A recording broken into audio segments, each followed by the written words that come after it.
தான் எடுக்கும் எந்த முயற்சியும் வெற்றியை தராததால் சோர்ந்து போய்விட்டான் ஓர் இளைஞன்.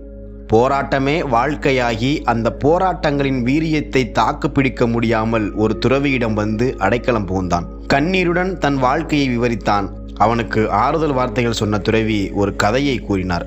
கிளி ஜோதிடர்களின் கூண்டுக்குள் அடைபட்டு கிடக்கும் கிளியால் பறக்க முடியும். ஆனால் சீட்டை எடுக்க வெளியே வந்தாலும் அவை தம் சிறகை விரித்து பறக்க முயற்சி செய்வதில்லை.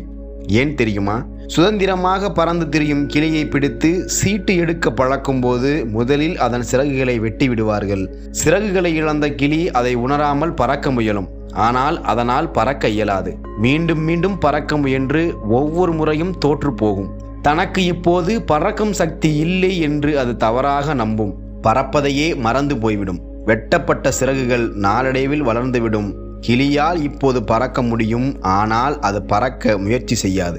ஏனெனில் அது தன்னால் முடியாது என்ற தவறான நம்பிக்கைதான். எத்தனை முறை முயற்சி செய்கிறோம் என்பது முக்கியமல்ல, எத்தனை முறை தோல்வியடைகிறோம் என்பதும் முக்கியமல்ல. ஒவ்வொரு தோல்விக்கு பிறகும் அடுத்த முறை வெற்றி பெறுவோம் என நம்புவதும் அந்த நம்பிக்கையுடன் முயற்சியை தொடர்வதும் தான் முக்கியம் என்றார் அந்த துறவி. இளைஞன் தற்போது புது உற்சாகத்துடன் எழுந்து போனான்.